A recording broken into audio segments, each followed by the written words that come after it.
deep divers. Back again for another deep dive, and this time we are looking at Ronaldo's move into the YouTube world. Yeah, this interview he did with MrBeast. It's pretty amazing. Yeah, MrBeast, the king of YouTube challenges. It's pretty interesting to see Ronaldo going this route. Yeah, and we dove deep into this interview they did together, and Yeah. well, get ready because it's packed with insights. Yeah, and it really shows Ronaldo isn't just dipping his toes in the YouTube waters. It's more like a full cannonball jump, you know? He's aiming for 1 billion subscribers. Oh, well, wait, 1 billion. He already has a massive following, right? Oh, absolutely. He's got like 324 million subscribers already, which, just to put that in perspective, is more than the entire population of the U.S. That's wild. But 1 billion. Mhm. Is that even possible? It's a crazy ambition, especially when you consider he's already got 1 billion followers across all platforms. Right, right. I mean, that really makes you think, is this Ronaldo shifting gears as his football career, progresses? It's like he's building this whole new digital empire. And he's not messing around. He's getting advice from the best. MrBeast. Yeah. I mean, even MrBeast himself, he was surprised. Oh, yeah. He predicted that Ronaldo would hit like 20 to 30 million subscribers in that first month, which is, already astronomical. That's huge. Yeah. But Ronaldo, he crushed it. He got 60 million. Took MrBeast 13 years to reach that number. It's insane. And the advice MrBeast gave, it wasn't just like general YouTube tips. It was tailored to Ronaldo's strengths, Exactly. like collaborating with other footballers. Yeah, imagine the behind-the-scenes content we could get. The locker room banter, the training insights. Right. Who wouldn't want to see that? And who wouldn't want to hear Ronaldo break down some of his, legendary goals? Oh, yeah. I mean, MrBeast even suggested he react to his own iconic bicycle kick. That would be amazing. Can you imagine the analysis, the strategy, the emotions he would share? I mean, it would be like a masterclass in football. Exactly. His perspective on those moments, the game-changing moments, it would be incredible. Not just for fans, but for, aspiring athletes, too. Right. And then it just opens up all these possibilities. Like, what if he reacted to other players' highlights? Oh, that's interesting. Yeah, he could offer, commentary and analysis that you just wouldn't get anywhere else. Yeah, for sure. This interview wasn't all business, though. We also got kind of like a glimpse into Ronaldo's personal life. He told this story about how intense the fans are in South America. Like when he was in Chile, fans surrounded his hotel. They were everywhere. It really shows how fame, manifests differently across cultures. And for Ronaldo, it's about navigating that global spotlight, but connecting with fans in ways that respect those differences. That's a good point. And it makes you think, have you ever noticed how differently fans react in different countries? Oh, yeah, for sure. Totally. But let's be honest. Nothing compares to MrBeast's crazy challenges. This guy, he buried himself alive for a week in a coffin, covered in dirt. I can't even imagine. See, that's the thing about MrBeast. He's always pushing the limits. And it kind of makes you wonder, what's the common thread between his challenge-driven content and Ronaldo's, relentless training regimen? That's interesting. They both require insane levels of mental and physical endurance. Absolutely. And that buried alive challenge, that was just the tip of the iceberg. Oh, yeah. He did solitary confinement for a week, surviving on a deserted island, drifting on a raft. I mean, this guy's like a real-life action hero. And that's exactly what draws people in. His challenges that tap into this fascination we have with survival, pushing boundaries, seeing what's humanly possible, but beyond the spectacle. There's also a strategic business mind at work here. Yeah, I mean, he's been doing this for a while now. He started his YouTube journey when he was only 11. That's 15 years of dedication to building this channel. It's like Ronaldo's dedication to football. Both of them reached the top through years of hard work, talent, and that relentless focus. But here's the key. MrBeast, he doesn't just see his channel as a hobby. He runs it like a full-fledged company. That's a really interesting point. What does that even look like? For a YouTuber, is it all algorithms and marketing strategies? It's about understanding that content creation is a business. It's about, brand building, marketing, knowing your audience, and constantly innovating. Yeah. And those record-breaking viewership numbers, they're not just lucky breaks. They're the result of, a calculated approach. Interesting. Like his solitary confinement video got 189 million views. What? His real-life Squid Game video hit 600 million. Those numbers are mind-blowing. I mean, 600 million views. To put that into perspective, that's 7% of the entire world population? Yeah, exactly. Have you ever had, a YouTube video have that much impact on you? Like, completely change how you see something. That's the power of YouTube. It's given creators, like MrBeast, the ability to reach a global audience and create content that really resonates. And for someone like Ronaldo, who's already a global icon, the possibilities are limitless. Absolutely. It's like a perfect storm of star power and like YouTube expertise. Yeah. But this interview wasn't all serious business either. There was this funny moment when Mr. Beast asked Ronaldo if his son, might follow in his footsteps, like LeBron James's son did. Ah, yeah, that question of legacy. Right. It was a lighthearted moment, but it did make me think about Ronaldo's answer. When Mr. Beast asked about retirement, What did he say? he just said never. Whoa. It was so definitive, so full of, that same drive he brings to the football field. Why? Really makes you wonder, will that same energy fuel his YouTube journey? It makes you wonder what he'll achieve in this next chapter. Yeah. And to top it all off, he invited Mr. Beast to a game in Saudi Arabia. No way. Yeah. He even mentioned the teams, Al Nassr, his team, versus their rivals Al Hilal. That's awesome. It's like he's giving Mr. Beast and us a glimpse into his world. The passion, the energy of a live match. It was a genuine gesture that really showed Ronaldo's interest in, building real connections. Honestly, I'm still stuck on Mr. Beast's wild challenges. Did he really spend a whole week buried alive? He did, and he showed Ronaldo footage of the whole thing. It was pretty intense. They literally lowered him into this coffin. And then they just started dumping dirt on top of him. I'm surprised he didn't freak out. What I found fascinating was how he addressed all the logistical concerns. Like, he had a fly trap in the coffin, a tube for air and communication, and they even had a medic, check him for blood clots when they dug him up. Wow, so he really thought of everything. But was that his most challenging stunt? Or was there one that, really pushed him to the edge? He said the solitary confinement challenge was the toughest. He spent a week in this, completely soundproof room, no interaction, no way to tell time, just constant light. He described it as pure sensory deprivation. I don't know how he did it. A week with no phone, no books, no human contact. That would drive me crazy. And people actually watch this. 189 million people, to be exact. Hey. It's crazy to think about the appeal of these challenges, right? They're like real-life endurance tests. And we're just fascinated by the human capacity to survive and overcome. Yeah, absolutely. Yeah. What about that deserted island challenge? Did he actually manage to survive a whole week on his own? He did. But it doesn't stop there. He also did a week drifting on a raft, a week in an underground city, even a week in an abandoned city. Wow, there's no survival scenario he won't tackle. Seems that way. It's like the ultimate test subject for human resilience. Speaking of testing limits, did we even talk about his real-life Squid Game video? Yeah, how could we forget that one? I mean, he gathered 100 people, put them in a circle, and the last one to laugh walked away with $500,000.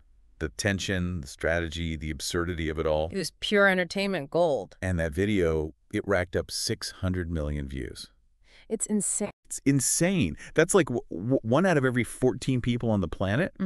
That's more than the entire population of Europe. Exactly. It's the power of a well-executed idea and a charismatic personality. Right. And it's a reminder that, Mr. Beast didn't just stumble into this level of success. He's been creating content since he was a kid, constantly experimenting, learning, pushing the boundaries.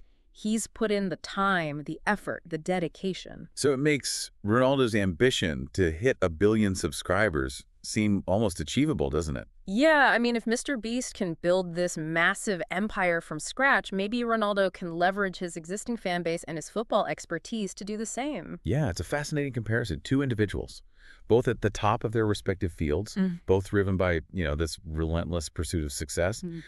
But their paths are so different. And it's not just about the individual journeys. It's about the power of online platforms like YouTube to connect people, to build communities, to entertain and inspire on a global scale. And when you combine that power with the star power of someone like Ronaldo, the potential is truly mind-blowing. It's like they're both rewriting the rules of the game, each in their own way. Mr. Beast, he's pushing the boundaries of, what's possible in online entertainment. And Ronaldo, he's showing the world that the transition from athlete to global content creator, it can be seamless and incredibly successful. And we're not done yet. There's still so much to unpack. We'll be right back with part 2 of our deep dive into this incredible interview, where we'll delve into, the business of YouTube and those record-breaking viewership numbers. It's really interesting how Mr. Beast gets Ronaldo to open up, in this interview. Like, they're really vibing. Yeah. It's not just, like, surface-level questions. Oh, absolutely. He really gets Ronaldo to share things we don't usually hear. Right. Like, when he asked Ronaldo how it felt to hit 1 billion followers across all platforms, like, that level of fame... It's almost unimaginable. Yeah, most people can't even fathom that. It's global reach that's, it's almost unprecedented. Yeah, it's crazy. And yet, Ronaldo's answer, it was actually kind of humble. Oh, interesting. Yeah, he just said it felt good, like a good achievement. But it wasn't really a surprise to him. Wow. He talked about, like, the global passion for football, for his team. It was like he expected to get there. It's like breaking records and achieving the impossible is just normal for him. Right. It's amazing. He sets these huge goals, and then he just achieves them. Like, remember when Mr. Beast asked him what he would do if he retired? Oh, yeah. What did he say? Never. That's Ronaldo for you. It was so straightforward. Yeah. So matter of fact. You could just hear that same drive and determination, the same that made him a football legend. Right. Makes you wonder, what does that never attitude mean for his YouTube channel? It's what makes this whole thing so fascinating. We're seeing a global icon at the top of his game step into a whole new world. And he's not afraid to, go all in. Totally. Speaking of going all in, Mr. Beast also asked Ronaldo how he handles fame. Oh, yeah, that's a good one. I was really curious about his answer to this question. It's interesting. His answer was kind of relatable. Totally. Yeah, he said he doesn't really think about it too much because he's always working. Yeah, I mean... Which honestly makes a lot of sense. It does. He's got training, matches, endorsements, family. It reminds you that even with all the fame and attention, these are still, real people with real lives. Yeah. The spotlight might always be there, but it's not necessarily the focus of their everyday experience. Exactly. It's a good reminder to, like, look beyond the headlines and see the human side of these larger-than-life figures. Yeah, for sure. But, let's get back to that incredible invitation Ronaldo extended to Mr. Beast. Yes. Inviting him to a game in Saudi Arabia. Yeah. Even offering to host him during Riyadh season. Wait, hold on. What's Riyadh season? Oh, it's this massive 2-month festival in Riyadh, the capital of Saudi Arabia. Oh, okay. It's basically a celebration of everything. Music, art, culture, sports, you name it. People come from all over the world to experience it. Wow, that sounds incredible. No wonder Mr. Beast was excited. And Ronaldo specifically mentioned the rivalry match between his team, Al Nassr, and Al Hilal. Oh, right. It's like he's giving Mr. Beast and us a glimpse into his world. The passion, the energy of a live match. It was a genuine gesture that really showed Ronaldo's interest in, building those real connections. But honestly, I'm still stuck on Mr. Beast's wild challenges. Did he really spend a whole week buried alive? He did. And he showed Ronaldo footage of the whole thing. It was pretty intense. They literally lowered him into this coffin and then just started dumping dirt on top of him. I would have freaked out. Yeah, I don't know how he didn't freak out. What I found fascinating was how he addressed, like, all the logistical concerns. Like, he had a fly trap in the coffin, a tube for air and communication. They even had a medic check him for blood clots, when they dug him up after a week. Wow, so he really thought of everything. But was that, like, his most challenging stunt? Or was there one that really pushed him to the edge? He actually said the solitary confinement challenge was the toughest. Oh, really? Yeah, he spent a week in this, like, completely soundproof room, no interaction, no way to tell time, just constant light. He described it as, like, pure sensory deprivation. Oh, man. I don't know how he did it.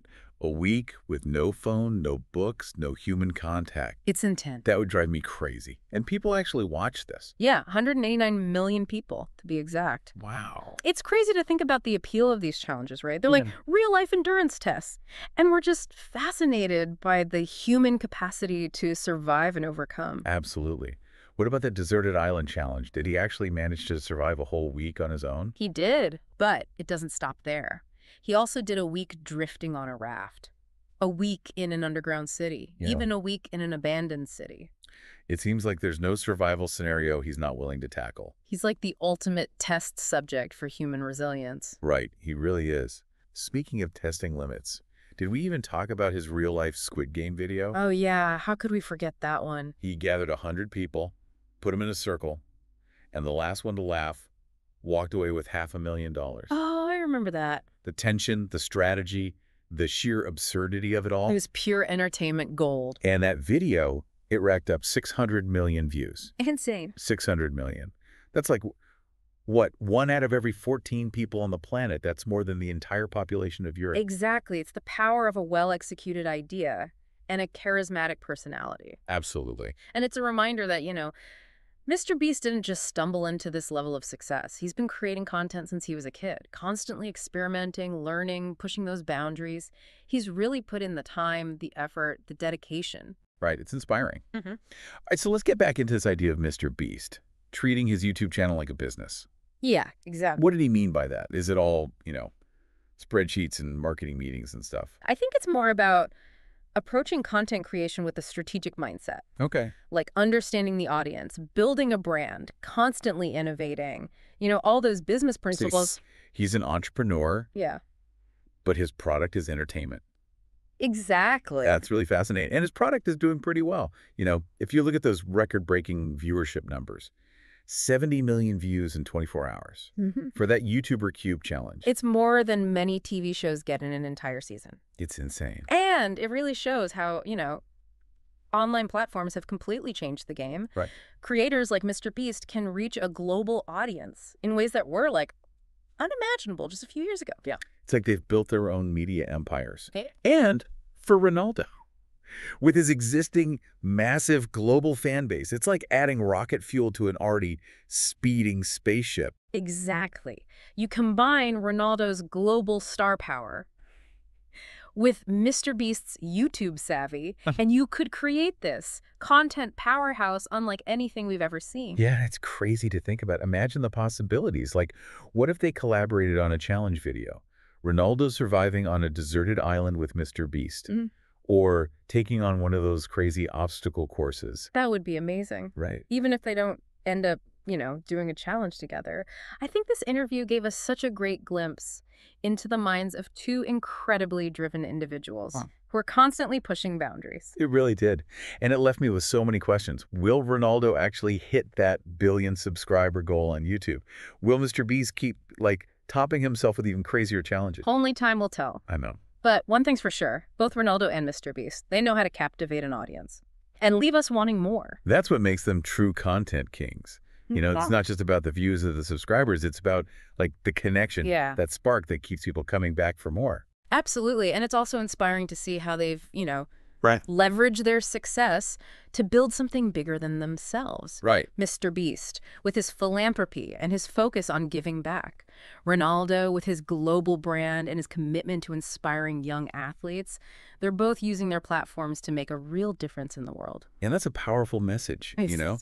Whether you're an aspiring content creator, an entrepreneur, or just someone with a passion. This interview shows that with hard work, dedication, and a bit of that never say never attitude, you can achieve incredible things. Absolutely. So as you go out into the world, think about what you learned from Ronaldo and MrBeast. How can you apply their insights, their drive, their creativity to your own pursuits? What boundaries are you ready to push? What stories are you ready to tell? That's a great thought to leave us with. And that wraps up our deep dive into the fascinating world of Ronaldo and MrBeast. We hope you enjoyed this journey with us, and we'll catch you next time for another deep dive into something amazing. Until then, keep exploring, keep learning, and keep pushing those boundaries.